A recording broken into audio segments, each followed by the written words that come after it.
Hey, welcome to my channel, Elite Nation. This is the Elite One Eddie V coming at you, and I'm here to do let's call it a public service announcement. And the service announcement is, don't get scammed on Craigslist. I personally was going to put a jukebox up for sale. I am a jukebox collector. I have several jukeboxes in my collection. A lot of them are classic jukeboxes dating from 1955, 1954, 57, 63. Even, I mean, they don't even make these kind of jukeboxes anymore. They used 45s, right? I mean, for any kids out there that don't know what a 45 is, let me show you. 45 RPM is what it stands for.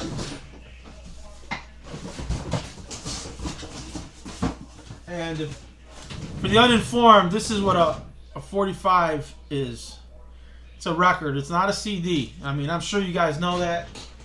But the thing is that the machine behind me is a jukebox. That's a jukebox from 1980, 1981, right around that time frame. The company that makes them is out of business. And I love music, and I love jukeboxes, and I love 45s. I grew up with 45s as a young kid or a young teenager. I'd go, if a song came out on the radio, what you would do is you'd go buy a record, the song that you liked. I can remember going to buy "Sweet Child of Mine" by Guns N' Roses in probably 1990, 1991, right around that time when the song came out. So this isn't a story about music and jukeboxes. What this is a story, it's a tale of woe, or what could have been. But I was able to say whoa and not be like whoa. Problem is this, you get on the internet and you, for years, always hear about Craigslist scammers. There's scammers on Craigslist. And it's just like anything. You never know, well, how are people getting scammed? What are they falling for? Why do people think that they could, steal from you openly? No shame, no regard for people whatsoever. I hate scumbags like that. I piss on them and I send them to all the fucking hell. Excuse my language, but anybody who would steal from somebody openly and try to deceive you to take your money is a piece of shit.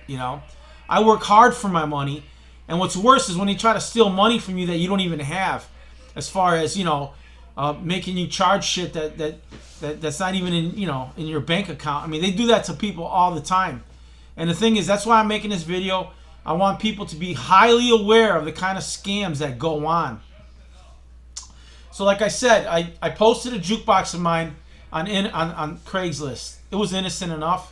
The jukebox I have is a collectible. It's a 1957 Seaberg 161, model 161. You can usually sell those jukeboxes between $3,200 to about $3,700, depending on condition, and also, this is a rare jukebox, so it's sought after by collectors. So I put it out on Craigslist, and then I got a nibble fairly fast. I want to say within a day or so, I got a nibble regarding the jukebox. And I'm not going to lie to you, I was excited because, hey man, that was quick. I put my jukebox on Craigslist. Somebody's showing interest. You're always going to get excited when somebody's going to show you interest. So the initial text that I received was, "Are you still in possession of your collectible listed on Craigslist?" And I said, from what I've seen in the past from buying and selling on Craigslist, people always say, like, if the posting's still up, I still have the jukebox, which is fairly, common sense, But a lot of people lack what's common, and that's common sense. So I replied back to the person, "It is still available. I will keep the post up until it is not available." Just wanted to keep it really short and concise. Then that was it. This conversation happened pretty fast, because at 2:02 the person first sent me the message. At 2:05 I responded, and by 2:16 this person was responding back to me. "Thanks for getting back to me. I'm okay with the price, and I would love to make the payment ASAP before anybody else comes to you. The payment is going to be through certified check, and when the check cleared, my picker will come to pick it up at your location. Kindly get back to me with your full name and address so for me to make the payment now." So to me it sounded okay. Wow, there are people out there that are ready to purchase a jukebox like that. I mean, $3,500, Christmas time. Maybe it's a gift for a family member, maybe it's a person that's like that has the kind of resources to purchase something that's about $3,500, you know. And the thing that got me is when they said, the first thing that happened to me is like, I'm okay with the price. When the person, because what I do is, I ain't gonna lie, I put a little buffer in my price in case somebody wants to come up. I mean, wants to come down on the price just a little bit. That way, I'm not, you know, I'm fairly flexible on negotiating with the person. So when they said that, I said that was kind of a red flag, because they weren't even going to try to dilly-dally with the price. I said, well, maybe they know jukeboxes because they'll know that that's a pretty decent price. The price was $38.75, and I would have went down at least $200, $150, right around that's you know, that amount. But I also had put on my posting that the price was firm, but you never know how negotiations go. And they didn't ask me about records. Usually when you buy a jukebox, you know, you don't include the records. The records are a separate deal. But then I started thinking about that. I go, oh well, you know, if somebody buys the jukebox at $38.75, maybe I'll throw in some records. I was thinking about so many other different things. You know, partially excited about a nibble, and also trying to, you know, be a good seller to the person that's trying to buy something from me. So from that point, I told him, I sent, like, I guess, I don't know if I was a dummy or not, but I'm trying to do business here. So I sent him my name and my address. And then he goes, they texted back within 7-8 minutes, what's the price that will be on the check? And I posted it. I texted it back. I posted it at $38.75. Then they sent me another text. Got it. Also, there will be an additional amount because the pickup fee will be included. And after deducting your fee, the difference goes to the mover so that my pickup can be done. Thank you for your understanding. My name is Lisa Robert. Now, based on that information, I says, oh, so they're going to send me extra money, and I'm going to have that money for when the person comes to pick up the jukebox is going to, you know, I'm going to pay the mover with the money that they gave me. So the check is cleared. I've got the money. Their mover comes, I pay them. But then I started thinking, like, well, why don't you? This is how I set up this deal. You set up your own mover. You know, you're paying them for their service. They're gonna come back. They're gonna pick up the jukebox. They're under contract to pick up the jukebox and take it. That's the extent of what I was gonna be involved in. So when I heard that, I initially said, this might be a scam. This is a scam. Okay, and I'm gonna let it unfold. I'm gonna let it see what happens. So within a day or so, I received another text. Let me pull it up for you real quick. It's right here. This is when it gets really good. I already had a feeling that this was a scam and I wasn't gonna fall for it. So here goes. Hello, Edward. This is Robert Dave. How are you today? The check has been mailed to you via USPS.com, tracking number 940550169932001, and you will get it tomorrow. You will get it tomorrow morning. Kindly let me know once you've received the check and deposited it in.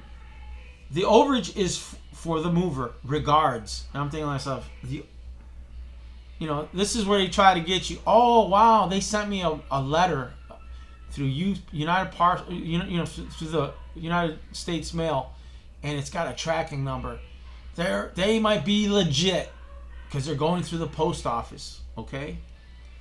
Then I said I thought about what I was going to send this person. I go, received your message. I will notify you as soon as it arrives.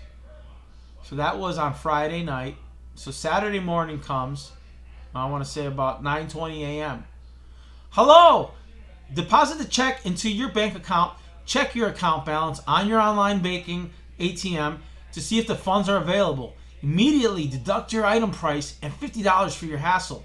Head to Walmart with your debit card, cash, or debit card / cash to send the overage funds to the mover via Walmart to Walmart service.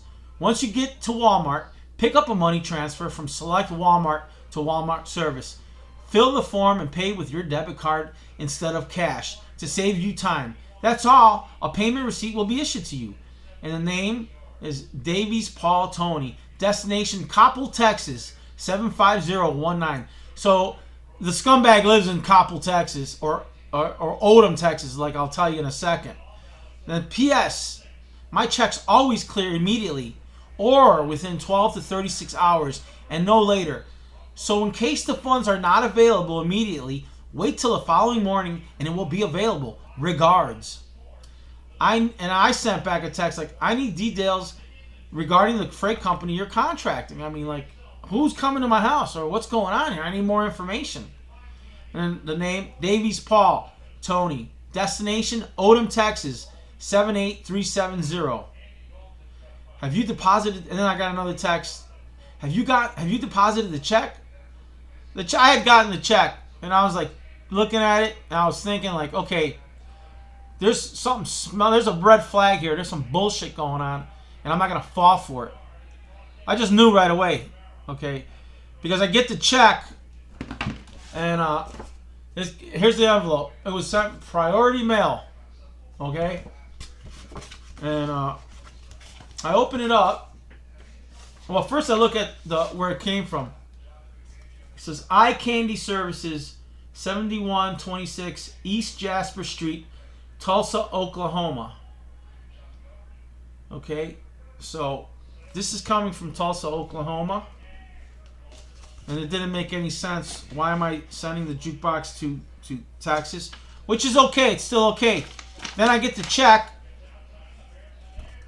Can you see that? It's hard to see.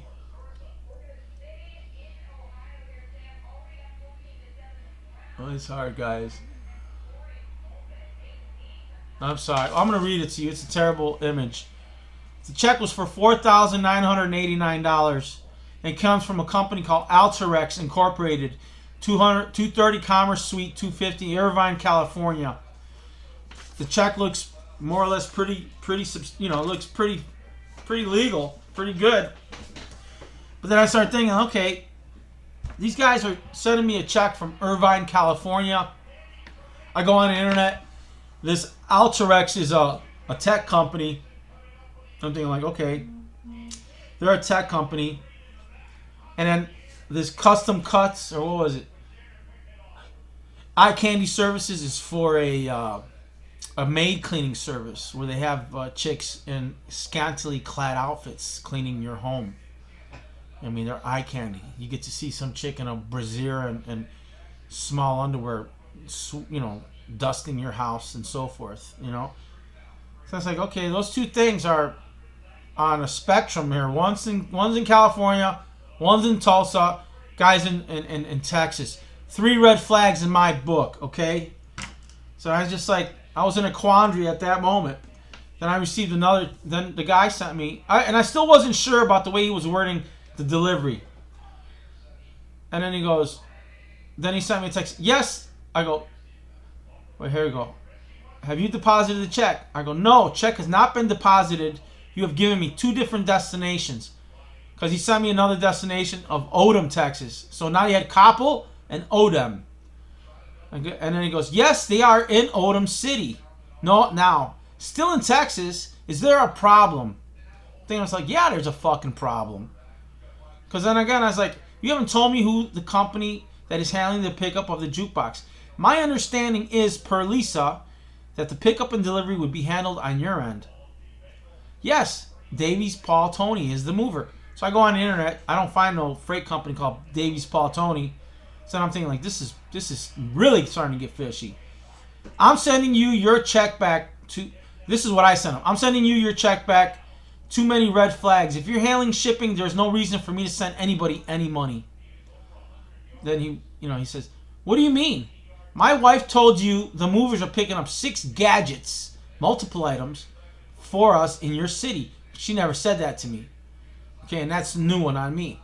I said I will add the movers' funds to your payment because I sense some sincerity in your words. I really didn't say shit to you, bro. You didn't see that much damn sincerity in my voice. That's a line of bullshit that you're giving me. That's right there. That told me right away, this guy's on some bullshit, okay? I sense some sincerity in your words.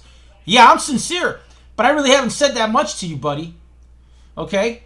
So, which made me trust you most among the... made me to trust you most among the seller. I'd have I'd have loved to send the movers funds to them directly, but I left for sea earlier, and I can't pay them ahead until they are ready to come for the pickup. I just hope you could help me with that. I'm thinking to myself, I'm sorry, dude. I need to protect myself. Send the money through PayPal. I'm not sending money through Walmart person to person. So then this asshole had the nerve to send me, so are you wasting our precious time? You already got our check, and we should be the ones doubting you. I'm thinking to myself, are you kidding me? What do you mean? Sounds embarrassing to my dignity. First of all, I don't give a shit about your dignity. This is business, okay? And there's a proper way to do business, and there's a wrong way to do business. This isn't personal. This is business, okay? But I have never engaged myself in any fraudulent activities. I have my own work, and I earn a very good income, which I also help the less privileged. Do deposit the check into your account and wait for the next 24 hours of bank verification. And I sent them back, like, I'm sending it back. Your check isn't certified, because they said they were going to send me a certified check. That's not a certified check. It's from a company in California that deals in tech, and your return address is for a cleaning service. I'm sorry, it's not adding up for me. So there you go, folks. That's the end of that conversation. And yeah, it really sucks that I got a $4,989 check here that I can't cash because it's not good. It's a bad check. I cash that check, I get nothing. I get nothing but heartache. And I get scammed for $1,200. Because what would happen is that I deposit the check. The bank's going to say, okay, you have that money there. I'm going to go to Walmart and I'm going to send them the overage, which was $1,200, because you know what? They already sent me my money. My money's I got my money. I'm helping these people out. I'm helping. They're trusting that I have more good nature than common sense.